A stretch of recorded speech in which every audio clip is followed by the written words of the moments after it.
Bonjour tout le monde. Merci d'être avec nous, d'être là aujourd'hui pour écouter notre capsule dans le cadre du supramental, les sciences supramentales. Et aujourd'hui, on est dans notre capsule 11, deuxième partie. On parle des initiations avec Yvan Poirier. Bonjour tout le monde. Salut Yvan. Bonjour Dominique, ça va bien? Oh oui, ça va bien. Ah oui, ça va très bien. Ben moi, je sens le printemps un peu qui arrive, je suis contente, là, tu sais, Ouais, même s'il y a eu ouais, encore des petites c'est bordées de neige. l'éclosion, hein? Oh, moi, là, C'est l'éclosion, ouais, c'est la manifestation du soleil encore plus grandement dans nous. C'est ouais, que notre soleil est rempli d'amour à ce moment-là. Le on est printemps, heureux. c'est une belle saison. Toutes les saisons sont belles. C'est une D'ailleurs, nous autres, on est renaissance, hein? habitués. Printemps, c'est une C'est renaissance une de tout. renaissance, certain, puisque tout repousse, hein? Que ce soit les Hum, arbres avec leurs feuilles, etc. Donc, la sève est là. La sève, c'est la lumière. C'est le nectar de la lumière, hein? hum. Voilà. C'est beau, ça, c'est vraiment bien dit. La sève est le nectar de la lumière. Oui, madame. Retenons ceci, c'est vrai, c'est beau. Oui, le plus bel exemple, c'est avec chez nous au Canada, au Québec, la fleur de lys, mais il y a aussi le fait qu'on a le sirop d'érable, Oui, hein, qui est un c'est tellement bon. antioxydant, puis Oui. aussi beaucoup de propriétés anticancérigènes, hein. Hum. Beaucoup. Oui, On parle de 16 propriétés. c'est beaucoup. Oui. C'est beau. T'as le miel aussi, hein, qui Le est un miel peu dans la aussi, même qui est relié catégorie. à la même catégorie aussi. OK. Sauf que c'est différent. Parce que lui, on pourrait dire qu'il aide énormément à rétablir le système nerveux aussi en même temps. C'est très intéressant ce que j'ai écouté cette semaine là-dessus, là. Je veux pas en parler, là, mais c'est très intéressant. De ce qu'il parlait du sucre, évidemment, sucre d'érable ou aussi le sirop d'érable, c'est merveilleux. Moi, j'en bois. J'en prends tous les jours. Tous les jours. Dans ton petit café. Mon petit thé ou mon petit Oh, café. c'était. OK. Alors, on commence, Yvan, sur notre thème des initiations, c'est notre partie 2. La dernière fois, on a parlé du baptême. T'as donné beaucoup Ouais. d'informations concernant le baptême et moi, ça m'a vraiment frappé parce que je me suis rendu compte à quel point le baptême est une initiation extrêmement importante au niveau de l'Église catholique parce que après ça, t'étais comme pris un petit peu au piège dans plusieurs événements que tu pouvais même plus avoir si t'étais pas baptisé. Genre, la confirmation. Tu peux pas avoir ta confirmation, tu peux pas faire la profession de foi, tu peux pas recevoir la première communion non plus si t'étais pas baptisé. Tu peux pas avoir accès au mariage catholique, tu pouvais pas avoir de funérailles chrétiennes non plus. Tu pouvais même pas être une marraine ou parrain d'un enfant qui avait pas été baptisé. Ouais. Alors, tu peux pas communier. Donc, on était comme pris dans un giron qu'on n'avait pas le choix de recevoir cette initiation-là du baptême si on voulait continuer dans cette religion, hein? Ben, c'était des règles anti-lumière, anti-évolution, hein, parce Ouais. qu'on voulait maintenir l'évolution chez l'être humain. Donc, on punissait. Ouais, on Donc, punissait. on punissait parce qu'on obligeait. On oblige quelqu'un à faire quelque chose. On parle de la confirmation et autre chose aussi. Mais c'est que si toutefois il n'était pas baptisé, ben, automatiquement, il était puni. Tu sais. Ouais. D'ailleurs, c'était la règle première, hein, au niveau des religions. La religion catholique romaine, judéo-chrétienne, c'était de punir. C'est par punition. Ouais. Tu sais, on était obligé d'aller nous confesser. On pouvait pas, si on allait à la messe, puis si on n'allait pas nous confesser, on pouvait pas recevoir l'hostie, hein. Tu Non, oui, sais, hein? l'Eucharistie. On pouvait pas. Absolument, absolument. On peut même être, comment tu dis ça, Excommunier. excommunié. C'est On à ce point. était excommunié. Ah, c'était sévère. Non, c'est ça. Ben, c'est ce qui était complètement, je veux dire, aberrant, Ouais. complètement inintelligent comme tel. Parce que toutes les religions ont fait en sorte que la personne, l'être humain, ne peut pas être intelligent. Il n'y a pas le droit d'être intelligent. Puis moi, quand je parle d'intelligence, je parle pas de l'intellectuel, je parle pas Mhm. de l'intelligence mémorielle, c'est pas ça que je parle. L'intelligence du cœur, de ce qui nous sommes en dedans, en esprit libre. C'est pas tout Mhm. le monde qui travaille là-dedans. Je veux Non. dire, qui œuvrent là-dedans. C'est pas parce que les gens ne veulent pas, c'est parce qu'ils ne savent pas. Comme on disait, on peut pas blâmer quiconque, hein, parce que la majorité, ben, très grande majorité des êtres humains, ils sont dans la méconnaissance de la réalité, du monde réel comme tel. On peut pas, ils sont innocents puis ils sont ignorants parce qu'ils ont toujours été enfermés. Ce qu'on vient de parler, par exemple, au niveau de la religion.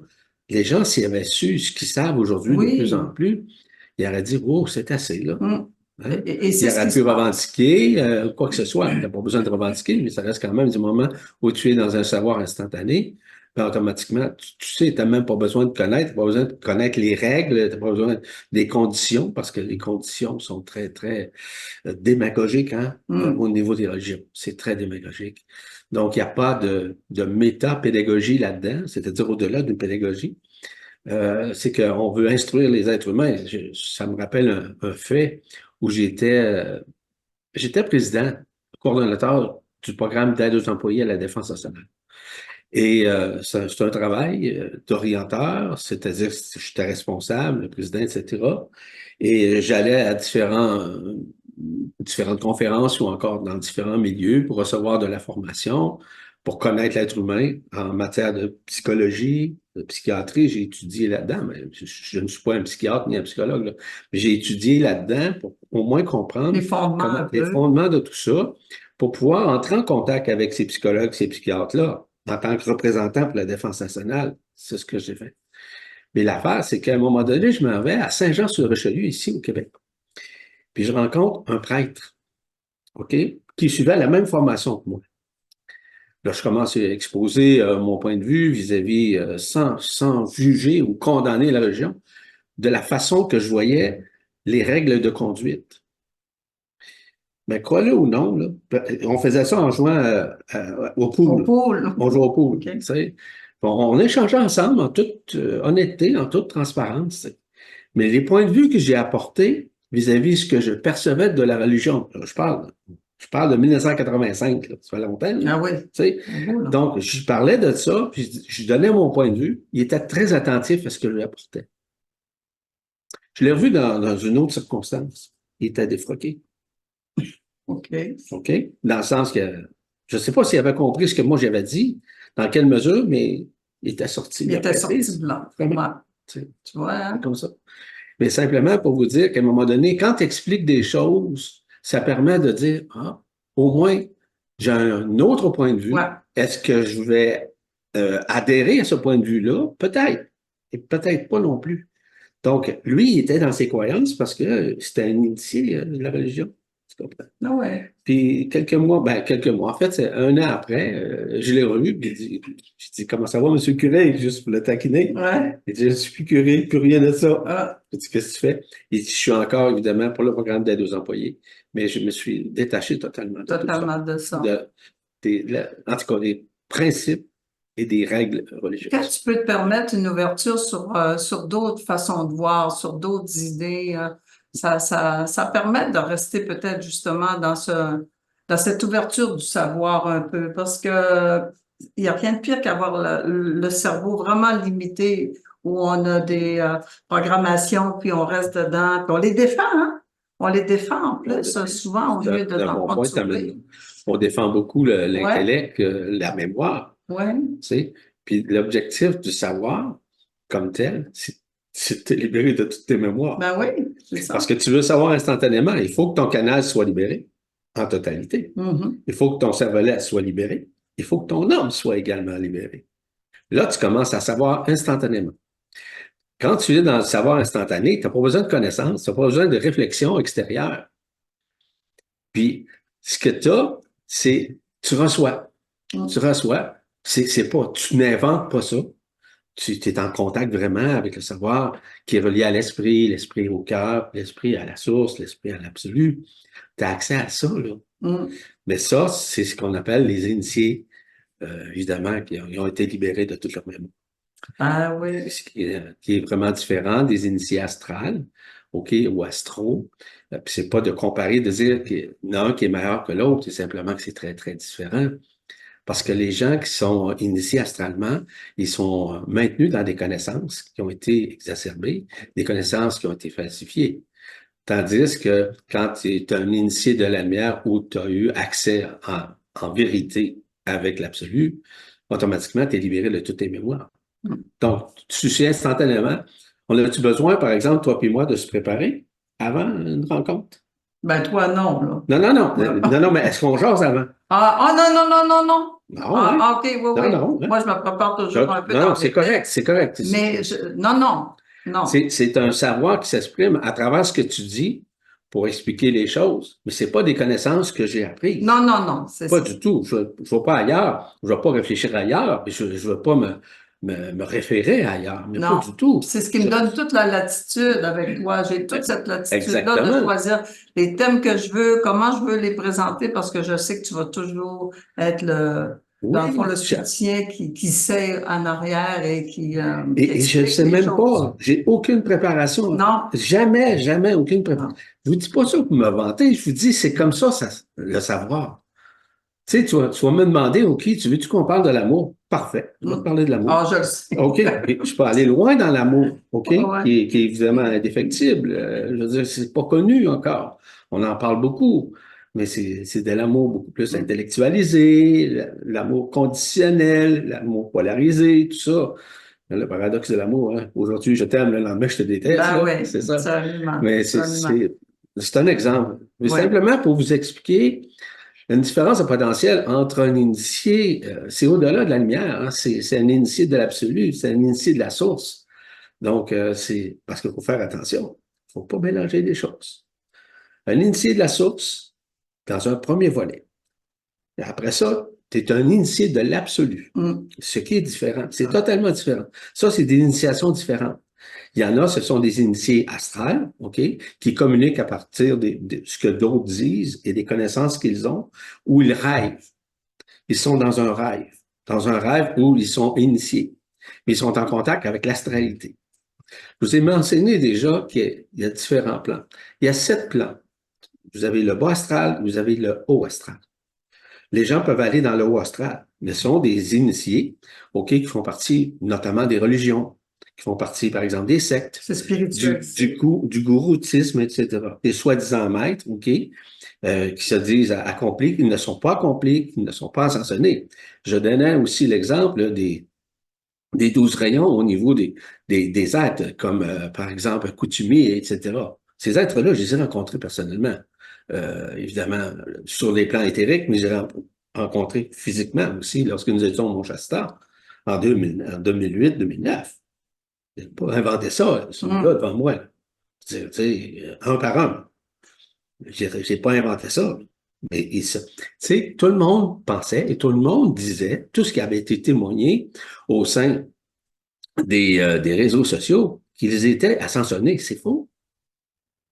Ils ont été libérés seulement que le 10 décembre 2010, après la libération du vaisseau des Anunnaki en 2009. Donc, ils ne sont pas accomplis. Ça fait longtemps qu'on parle de maîtres ascensionnés. Mais ils ne sont pas, c'est pas des jugés. Cependant, du fait qu'ils ont été libérés de l'enfermement le 10 décembre, c'est très précis ce que je veux dire, le 10 décembre 2010, automatiquement, ils ont été littéralement libérés de l'enfermement circulaire dans lequel ils sont. Okay. Là, ils œuvrent uniquement au niveau des rayons cosmiques. OK? Chacun de ces soi-disant maîtres sont responsables des rayons afin que la réunification de tous les rayons puisse se faire, convergent directement vers la Terre et vers nous-mêmes. OK. OK? C'est ça leur travail. Mais il ne s'agit pas de juger, dans le fond, qu'à ce moment-là, ils ont fait un travail extraordinaire et fantastique. C'est juste que, dans le fond, c'est peut-être les gens aussi qui les mettaient sur ce piédestal d'être libérés, vivants. Parce que ces êtres-là, écoutez bien, là, à l'époque où on a pensé, où les gens disaient qu'ils étaient ascensionnés, ils avaient accès à la 4e dimension unifiée. OK. Ah, OK. Ça va? D'ailleurs, dans l'intra-terre, mettons au Mont-Shasta, à l'Agartha, c'est pas Shambhala. Shambhala, c'est astralisé, archi-astralisé même. Tandis que lorsqu'on parle de l'Agartha comme tel, ils ont travaillé en 4D unifié. Les archontes travaillent en 4D désunifié. C'est pour ça qu'il y avait la capacité d'apparaître, de disparaître. Exactement. OK. Donc, la 4e dimension unifiée, c'est qui est différent. Cependant, maintenant, depuis le 10 décembre 2010, ils ont accès à la 5e dimension et à la 7e dimension, ainsi qu'à la 9e dimension. C'est là la Avant, il n'y avait pas. libération. Et là. voilà. Ouais. Et c'est ça la différence. Mm. Quand on comprend ces aspects-là, mais c'est pas de juger ce qu'on fait. Au contraire, Ben c'est non, merveilleux ce ça a qu'ils été fait. merveilleux. Tu sais, Oui. mais à leur étape. Maintenant, les étapes ont interchangé, évidemment, parce qu'ils ont vu ce qu'on appelle une introspection, mais surtout un transinversement au niveau de leur conscience. Mm. Là, maintenant, ils sont libres. Ils sont libres de l'enfermement. Donc, ils ne sont plus assujettis au conditionnement éphémère ou illusionniste de la matrice astrale. Ils sont sortis de la matrice astrale. OK? Des grands êtres, évidemment, qui sont sur la planète présentement, qui œuvrent sur les plans multidimensionnels, ont accès à ce que je parlais d'ailleurs ce matin avec mon ami Paul, de l'éther. C'est quand tu as accès à l'éther en direct, ce qu'on appelle les 5 éléments de l'air, l'eau, le feu, la terre et l'éther, qui est unifié, qu'on appelle l'éther primordial, tu as accès à ça. Donc, la vision que tu es capable de voir dans, on pourrait dire, en nanosecondes, en nanomètres, etc., toute cette information-là. Puis on parlait notamment des trous noirs. Mm. Bon, ben, Paul m'apportait un effet de ce qu'on appelle les micro-trous noirs, si je ne me trompe pas. Et ces micro-trous noirs-là existent partout. Hein? Et c'est des choses, d'ailleurs, on va en parler Ben, vous allez faire une prochainement. belle capsule tous les deux, Oui, là, on va ça faire une revient. très belle capsule où on va expliquer, et Paul, la science qu'il a, parce que Paul, j'ai beaucoup d'admiration pour mon ami Paul, et tout l'amour dans ses recherches qui sont réelles, sont vraies. OK, on va élaborer, lui, sur un plan scientifique et même nanoscientifique, et que moi, je vais apporter mon point de vue vis-à-vis de cette nanoscience, qui est même, Ça va être super. même, il m'a expliqué quelque chose qui va, à quelque part, moi, j'ai appris ça ce matin, qui est au-delà de la nanoscience. Bon, C'est fait que très intéressant. gardez-nous vos Ça, c'est pas, surprises. c'est pas qui va expliquer ça. Moi, je suis que l'intermédiaire dans tout ça, sur le plan systémique, Ah, sur ben, le moi, plan j'ai des hâte, éthers, absolument. etc. Donc, je pense qu'il y a des choses que nous allons apprendre ensemble. Mm. Et comment ça fonctionne, par exemple, sur le plan éthérique. Comment, bon, en tout cas, j'ouvre la parenthèse, je la Ouais, ferme, ouais. là, parce qu'on pourrait en parler longtemps. Longtemps. Donc, on va inviter les gens, s'ils veulent bien, ça va être publié sur notre site, puis aussi ailleurs.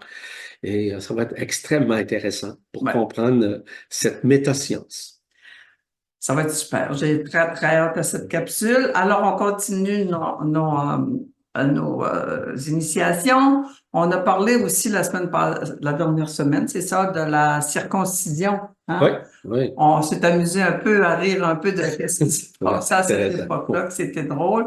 Alors, mais ça démontre, moi, dans le fond, j'ai apporté cet élément-là parce que je voulais juste montrer à quel point on pouvait des fois être assimilé par la religion et dans le fond pratiquer n'importe quoi, parce que ça, c'était du n'importe quoi. C'est surtout la projection astralisée. Absolument. C'est de Ouais. commencer à prier à une icône.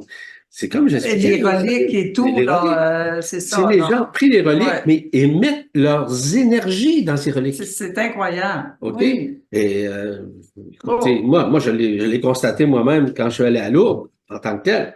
J'ai vu à Lourdes comment ça se passait. La charge émotionnelle des énergies qui ont été priées pour ces bienheureux ou encore ces saints comme tels ou ces saintes, c'est Ah, fabuleux. ouais. Ils se sont fait happer. Puis là, ben, les gens croient que c'est vrai. Et c'est vrai qu'il y a une énergie dans une icône. C'est vrai, ça.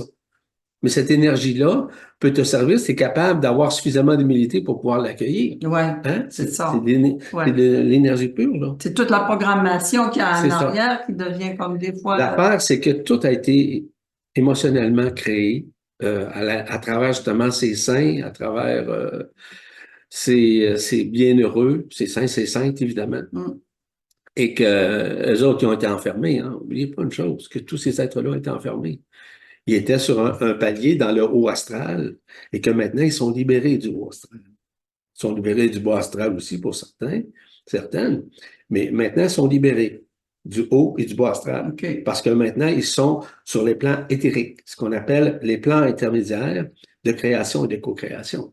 Plan vers lequel nous tendons. Tout le monde. Hein? Tout le monde. Ouais, c'est ce que ça s'appelle l'ascension. Alors, on va parler d'initiation solaire aussi. Attends, on est dans les initiations. Si tu veux, Yvan, je vais te faire une courte description un petit peu de l'initiation solaire par Bernard de Montréal. D'accord. Dans l'initiation solaire, l'initié est obligé de perdre sa personnalité Pour avoir, c'est ce que tu dis sans arrêt aussi, hein? Ouais. Pour avoir accès à sa personne dans l'instantanéité. C'est la pénétration du feu de l'esprit. L'homme doit devenir maître de la vie et doit devenir de plus en plus vibrant à son énergie. Et ceci requiert qu'il ait des composantes psychologiques dans les composantes de son émotion, de sa mentalité, un changement irréversible de sorte que l'ego ne sera plus le même. C'est pourquoi je dis qu'il y a aujourd'hui sur la Terre une initiation solaire qui n'est plus véhiculée par des hommes, mais qui est véhiculée par l'esprit dans l'homme. Et ceux qui ont la sensibilité, qui sont suffisamment évolués pour supporter le choc de cette énergie, en arriveront éventuellement à vivre la métamorphose de l'ego, la métamorphose de leur conscience et pénétreront graduellement dans la fusion de leur intelligence. Le choc, quand tu parles de ce choc-là, par contre, Yvan, est-ce qu'on est toujours obligé de vivre ça comme un choc ou si aujourd'hui, c'est plus choc. graduel, si on veut? Le choc est relié évidemment aux flashs solaires qu'on connaît de plus en plus journalement. Les OK. flashs solaires, hein, on entend parler de Oui, ça. oui, C'est depuis Philippe François. François qui parle abondamment de ces choses-là. Moi, je touche pas à ces aspects-là. De temps en temps, je vais glisser quelques mots, mais je me mêle pas. C'est pas mon travail de parler de ça OK. comme tel. Cependant, ce qu'il apporte, c'est extrêmement intelligent et réel aussi. Ce sont ces flashs solaires-là qui nous initient. C'est ce qu'on appelle des initiations solaires que nous vivons journellement à chaque nanoseconde de notre vie. Et du moment où vous en prenez conscience, c'est que malheureusement, les gens qui prennent conscience, ils ont peut-être une tendance, malheureusement, à se tourner et à juger le passé, à tourner OK. leur version, le mouvement de la lumière, de l'énergie solaire, de l'amour solaire, mais ils vont vouloir se venger, ils vont vouloir condamner ce qui s'est passé. Oui, OK? oui, oui, oui, C'est un oui, peu oui. comme l'exemple que Oui, je mentionnais vis-à-vis l'aspect quantique. oui. On n'a pas jugé à condamner. Ils ont été manipulés pour créer l'enfermement, qui est absolument génial en passant. Hein. C'est génial. Mais ils n'ont pas eu accès à toute l'information de la source centrale pour pouvoir le manifester. Ils ont accès seulement qu'à certaines bribes qui étaient intéressantes quand même pour créer l'enfermement. L'enfermement, ça s'explique. Ben, c'est Tout d'une grande s'explique. intelligence. Ah ben c'est ça. Donc, ils ont été, que ce soit les forces lucifériennes, prométhéennes, toutes les forces sataniques, etc., Oui. ont été manipulées, ils ont été transinversés dans leur contre-lumière. Hein? Ils ont travaillé pour les forces anti-lumière. Anti-lumière, ça veut dire une lumière polarisée. Le côté négatif, le côté positif, le côté malveillant par moment, le côté bienveillant par d'autres moments. Les gens ont altéré. Puis toutes nos vies, quelles qu'elles soient au sein de l'enfermement, nous avons littéralement passé par toutes ces avenues, peu importe qui nous sommes. Donc, il y a des éléments extrêmement importants à comprendre dans l'initiation. La problématique, je l'ai dit, c'est du moment où vous êtes dans une initiation solaire, avec les flashs solaires en l'occurrence, Oui. OK, on bénéficie de cette lumière authentique qui vient nous adouber, qui vient nous adombrer, qui vient nous initier.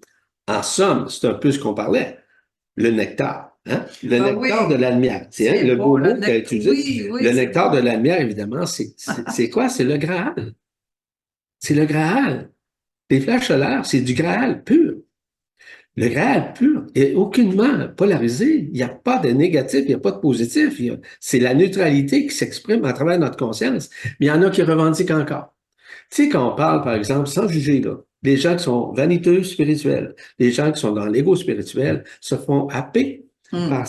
par leur intelligence intellectuelle. Ils peuvent pas savoir instantanément. Il y en a beaucoup là, qui pensent, il y en a qui osent dire, je suis un esprit libre. Pour être un esprit libre, il faut que tu sois un initié de la lumière. Il faut que tu sois un initié de la source, bien l'absolu. Ça, là, peu importe. Mais il faut que tu le vives. Mais tu le vis d'une façon instantanée. Tu n'es pas assujetti à quiconque, à quoi que ce soit.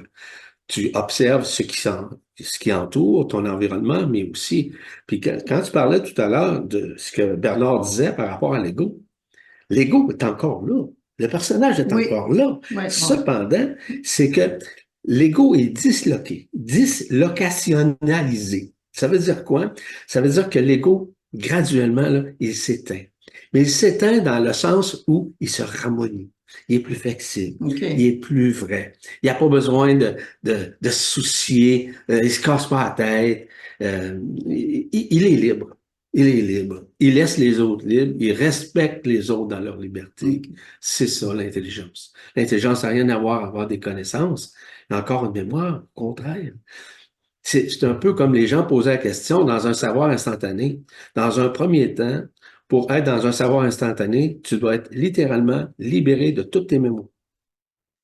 Tu ne peux pas accéder à l'instantanéité d'un savoir instantané si tu es rempli de mémoire. Tu ne peux pas. Parce que tu rentres en dissonance avec ton mental. Ton mental n'est pas supramentalisé à ce moment-là. OK? Tu rentres dans un mental discursif, un mental polarisé, etc. Il n'y a pas de neutralité en tant que tel.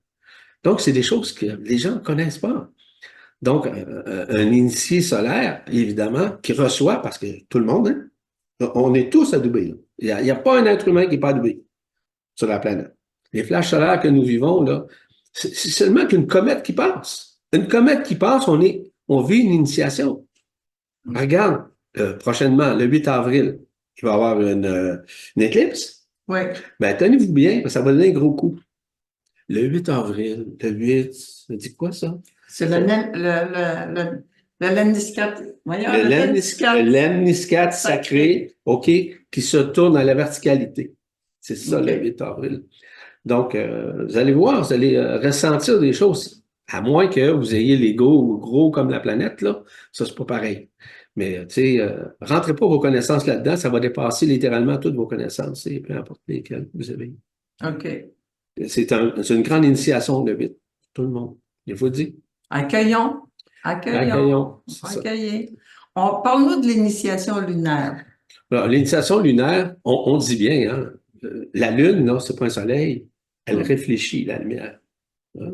Ouais. On sait que c'est un artefact quand on parle de la Lune. Donc, ça passe toujours par la Lune. La Lune, c'est astral. La Lune, là, c'est une composante astrale. C'est une composante qui maintient la matrice astrale dans sa forme. Okay? Donc, la lumière, lorsqu'elle bifurque, elle bifurque en fait, elle se réfléchit sur la Lune, automatiquement, là, elle n'émane pas la réalité. Mais le jour où la Lune va disparaître, la lumière authentique ne sera pas courbée par la Lune. C'est ça qui est en train de se faire. Okay. Je ne sais pas si vous avez observé ça. J'ai observé ça depuis 2 ans. Regardez la pleine Lune en toute objectivité et vous allez voir que la pleine Lune, maintenant, n'est plus ronde. Elle est comme un œuf. Regardez, observez. Prenez le temps d'observer, prenez une photographie. Et ça, ça fait 2 ans que j'observe ça à des endroits où j'étais. Par exemple, j'étais en France ou ailleurs. OK, on voit la Lune. Ici, au Canada aussi, au Québec. Mais la Lune, là, c'est comme un œuf. Regardez ça. La projection de la lumière a changé. A changé, OK. Ça donne une nouvelle illusion. Une nouvelle illusion encore de la Lune. Parce que la OK. Lune est en train de se dissoudre présentement, est en train de se défaire. OK. La Lune, voyez-la comme l'ego de l'univers local. C'est un ego, la Lune. Et la lumière, à ce moment-là, viendra du soleil central, de la Terre. Dans un premier temps, tout passe par les trous noirs. Donc, ça va partir de la source centrale, ça va descendre. Puis il n'y a pas seulement que la source centrale. Il y a d'autres essences qu'on parle, par exemple, des galaxies, mais aussi à travers les galaxies, on a quoi? On a des étoiles. Ces étoiles-là émanent quelque chose. Il y a quelque chose dans les étoiles. Même si elles sont absorbées dans le trou noir, si vous voulez, avant la création. Mais ça reste quand même qu'elles émanent. Donc, il y a des énergies, il y a des feux, hein, il y a des localisations au niveau des planètes, etc., pour que la lumière puisse œuvrer directement au sein des consciences et au sein des mondes. Parce que ce n'est pas seulement notre monde en passant. Hein. Nous avions calculé, je pense, je t'en avoir déjà parlé, qu'on parlait de plus de 70, même jusqu'à 80 mondes qui ont été classifiés. Il nous en resterait à peu près une quinzaine. Il y a quelques années, je disais peut-être une vingtaine, mais actuellement, il reste une quinzaine. Nous sommes à l'apogée, voire à l'apothéose de nous être libérés ici. Là. Okay? Mais il y en a d'autres. Mais nous allons contribuer à les aider, ces autres plans-là, avec notre propre lumière. Et tout se fait au niveau de l'aspect ascensionnel. On vit cette ascension. L'ascension passe par les trous noirs. L'ascension, c'est vous ne vous retrouvez pas avec votre corps physique. Hein? Vous y allez avec votre corps d'être-té, votre corps de lumière, votre corps de, pas le double éthérique, votre corps de lumière. Votre corps de lumière, c'est le corps d'être-té qu'on appelle le corps de gloire, le corps ascensionnel, qui est relié à la Merkaba interdimensionnelle individuelle. Mais c'est ce que nous sommes en train de vivre présentement. Œuvrer avec l'amour, œuvrer avec le cœur au lieu de, avec notre propre lumière, au lieu d'œuvrer avec notre personnalité comme on est actuellement. Voilà. Parce que beaucoup pensent encore, il y a bien des choses que je pourrais vous raconter là-dessus, là. Mais il y a bien des gens qui pensent que l'ascension, ça va sur un plan, OK, dans une dimension avec le corps physique. Je suis désolé. Non, je suis désolé, tu peux pas.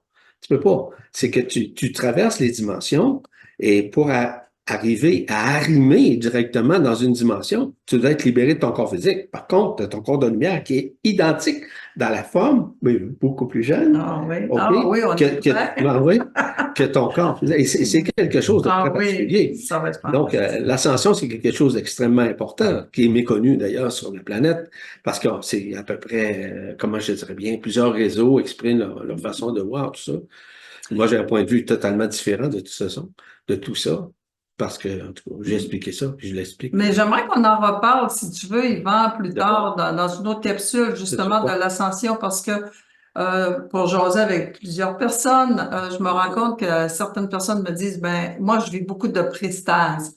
Fait que, alors, j'aimerais ça, qu'on puisse en parler, puis que les gens se reconnaissent un petit peu dans ce qui se passe actuellement, là. Ah oui, ça va être très intéressant. Parce qu'il s'en passe des choses, là. Oui, puis les gens le vivent. Hein. On le Vraiment. vit, là.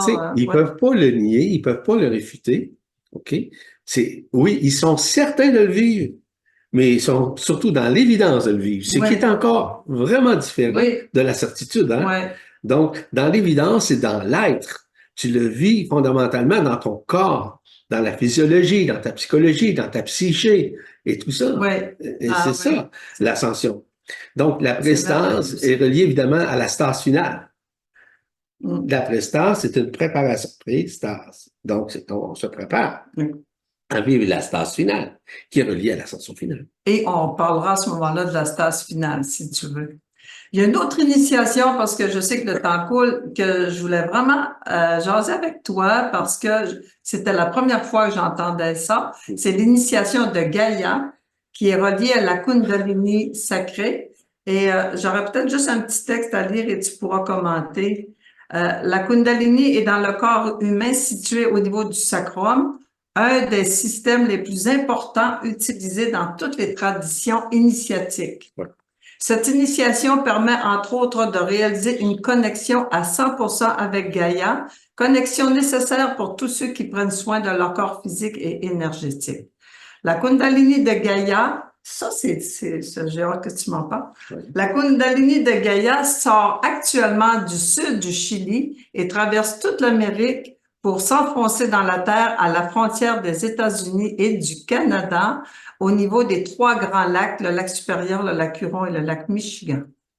Nous, les humains, sommes étroitement liés avec Gaïa par la connexion de notre Kundalini à la sienne. Si la Kundalini de Gaïa est parasitée ou bridée, cela nuit à tous les humains. C'est pour cela que les gardiens de la Terre surveillent ce système afin que son fonctionnement ne soit pas perturbé. Les gardiens de la Terre, est-ce qu'on parle de la Confédération intergalactique ou... Oui.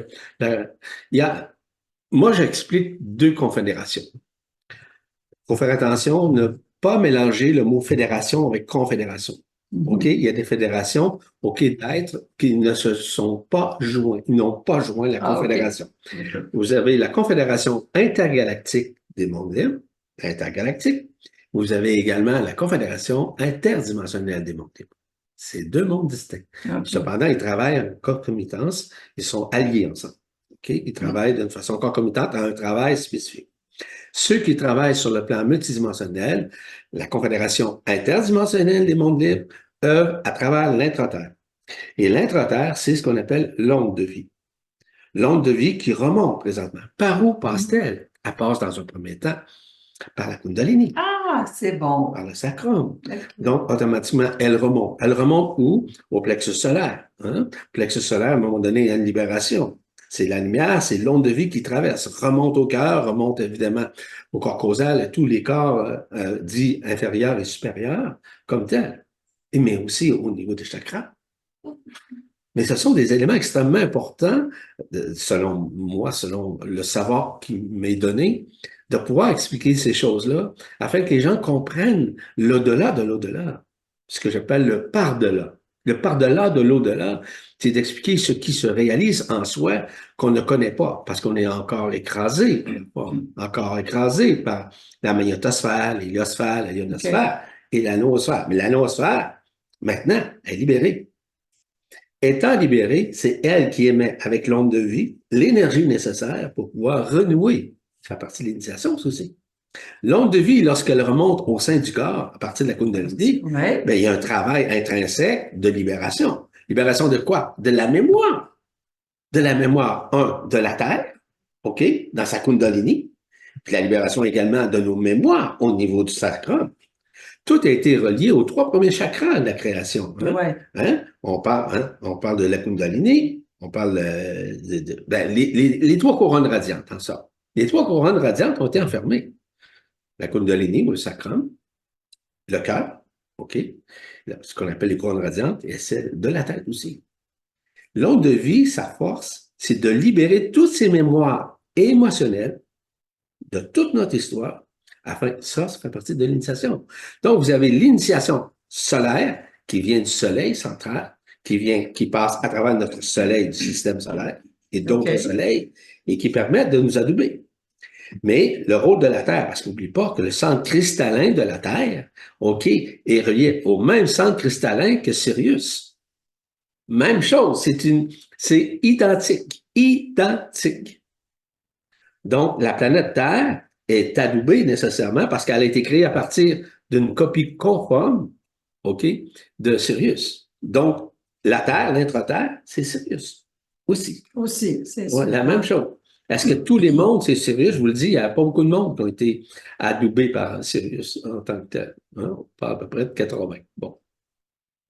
Maintenant, le renouement est en train de se faire, la libération de l'histoire, la libération de la mémoire émotionnelle qui a été enregistrée, encastrée, ensemencée dans ce monde, qui a empêché les êtres humains d'être libres, d'avoir une relation directe avec la source centrale, en l'occurrence. C'est ça l'enfermement. Et la Kundalini de Gaïa, c'est ce qu'elle fait en train de se libérer de toutes ces mémoires-là. Tout ce qui se libère de la Terre et de l'intra-terre se libère également à l'intérieur de nous. Nous sommes une copie conforme. Oui. OK? Les couches isolantes, vous allez sûrement regarder. La planète Terre, elle a plus de 70% d'eau. On est d'accord là-dessus? Hein? Plus. Mais nous aussi. Hein? Nous aussi. La même chose. Faites le lien. Ah oui, absolument. Hein? Merci. Cet amalgame-là est omniprésente au sein des consciences. Il y a quelque chose qui est en train de s'éveiller, mais c'est pas tout le monde qui est prêt à entendre ça. À cause que les gens sont dans une réflexion astralisée en lisant certains éléments qui ont été faussés, malheureusement. C'est pas de blâmer ceux qui ont faussé. C'est parce qu'ils sont allés, évidemment, avec la voie astrale des annales akashiques pour pouvoir déterminer ou écrire des choses. Je sais, j'ai passé par là. Est-ce que tu as quelque chose à nous dire dans le fait aussi que la Kundalini de Gaïa passe par les frontières des États-Unis et arrive au Canada particulièrement? Ben, écoute bien, ça, pour moi, c'est un concept. OK. Pour moi, c'est un concept. Et c'est vrai. Cependant, ça passe partout. Partout à travers la planète. Partout. OK? C'est qu'il y a, oui, il est vrai, cependant, qu'il y a je sais pas dire des continents, oui, des continents, des pays, OK, que c'est encore extrêmement cristallisé, OK? Donc, le travail se fait pareil, mais c'est un peu plus lent, comme tel, à cause de la cristallisation de la matière, des couches subtiles qu'il y a dans l'intra-terre. Aujourd'hui, l'intra-terre est de plus en plus libéré, c'est beaucoup plus lumineux. Et qu'est-ce qui illumine comme tel l'intra-terre? C'est évidemment Sirius. C'est Sirius. Le laser. C'est le laser, effectivement. Qui descend directement. C'est ça. Mais qui a créé, penses-tu, là, justement, l'onde de vie? Ça vient d'où? Vous vous souvenez, on a parlé de la noosphère? La Oui, noosphère maintenant qui est libérée. Hein? Maintenant, c'est une noosphère réunifiée ensemble. réunifié, Hein? oui. Puis regardez toute l'énergie qui circule au sein de la Terre. De plus en plus, là, prends simplement le changement climatique, prends Ah, les simplement les bouleversements, oui, bouleversements partout, oui. hein, et partout. Tremblements de terre. C'est ça, éruption de Oui, volcans, oui, etc., les etc. volcans C'est sont en activité, c'est c'est incroyable. partout sur la planète. Oui. Donc, si ça, c'est partout sur la planète, ça veut dire que nous avons Mm, accès à tout ça. mm. Peu importe ce qu'on va, peu importe où on se déplace sur la Terre. C'est ça. Et c'est le feu. Les volcans, c'est vraiment le feu. Puis c'est la C'est Kundalini, c'est lié à ça, au feu, hein. exactement. Exactement. C'est incroyable. Ouais. Ben, ça termine un petit peu, si tu veux, Déjà, notre thème sur l'initiation. Je peux donner un petit mot de la fin, si tu veux, bien Yvan, tu sûr, pourras compléter. t'écoutes. Entendons-nous bien, il ne s'agit pas de critiquer le travail des loges, de quelque obédience qu'elle soit, quand on parle là, d'initiation, Mhm. et de rejeter l'excellent travail qu'elles peuvent parfois fournir, mais simplement d'intégrer le message de notre être intérieur qui veut que la véritable lumière ne puisse être trouvée qu'en soi. J'oserais même dire qu'aujourd'hui, les initiations se réalisent à chaque jour, comme dit Yvan, à chaque Nanoseconde. nanoseconde, dans notre quotidien, dans les simples tâches que nous accomplissons, et cela en pleine conscience. Nul besoin de cérémonie ou autre rituel, seulement demeurer en conscience dans le cœur et l'amour de ce que nous sommes. Voilà. C'est très beau, très bien aussi. Ça fait bio. J'ajouterais ça. Bien et beau, ça fait bio. Exactement. C'est bien. Ben oui, effectivement. Belle analogie. En terminant, je vous dis que 2024, c'est une année de libération, une année de verticalité. C'est une année on va dire, du changement au niveau du lemniscate sacré, comme je le disais. Mhm. Et c'est surtout 2024, dislocation, la dislocalisation de l'ego, que l'ego va graduellement s'atténuer, il va se ramollir, non pas qu'il va venir momoun, là, c'est pas dans ce sens-là, qu'il va devenir encore plus, comment je vous dirais bien, naïf, là, c'est pas dans ce sens-là non plus. Il va devenir de plus en plus intelligent, c'est que l'ego va beaucoup plus se replacer dans la sagesse du cœur pour 2024. OK. Et en rentrant dans la sagesse du cœur, automatiquement, l'homme, l'humain, va apprendre à se comprendre, puis va apprendre à comprendre l'autre. Il Mhm. sera plus à... Je vous donne un exemple, un simple exemple. Je regarde là, dans les gouvernements aujourd'hui. Je ne veux pas parler d'aucun gouvernement. Avez-vous remarqué qu'aujourd'hui, vous avez presque la moitié des membres du gouvernement, ou des députés, tout ce monde-là, Ministre, autant tout. femmes comme, c'est quasiment 50-50 maintenant. Oui, maintenant, oui. C'est pas arrangé avec le gars des vues, ça parle Non. là. Ouais. Hein? Pourquoi? Il y a l'unification qui est en train de se faire, de sortir des polarités Mm. afin que l'unité se fasse. Parce que de moins en moins, l'homme masculin, je parle, est vraiment à se sortir de son illusion du patriarcat. Donc, c'est pas qu'il va s'installer un matriarcat, c'est qu'il va y avoir une unification qui va faire ça. Mais ça, il est fondamental que l'ego puisse s'atténuer, se ramollir pour pouvoir accepter l'autre comme il est ou comme elle est, Mhm. comme tel. Et qu'il devienne à notre service au lieu que ce soit nous qui soyons à son service. Exactement. C'est de ça qu'on Et sort. c'est de cette façon-là qu'on est beaucoup plus à accueillir la lumière, à accueillir l'adoubement, à accueillir ce nectar qu'on appelle le Graal à l'intérieur de soi comme à l'extérieur de nous. Mm. Parce que n'oubliez pas une chose, vous avez un Graal au niveau de la source centrale, vous avez un Graal au niveau des soleils, vous avez un Graal au niveau des planètes, puis en nous aussi. Mm. Nous sommes tous une réflexion projectionnelle de ce que nous voyons à l'extérieur, qui sont nos propres rayonnements intérieurs. Mm. Voilà ce que j'avais à dire. Merci, Yvan, pour ces beaux Merci à toi, ça. enseignements. Merci, Si. merci. Alors, on se dit au revoir à la prochaine capsule. Merci à tous. Merci de nous écouter et surtout partagez. Partagez. Merci. Bye bye. Plaisir. On Au vous revoir. aime. Je vous aime. Ah oui.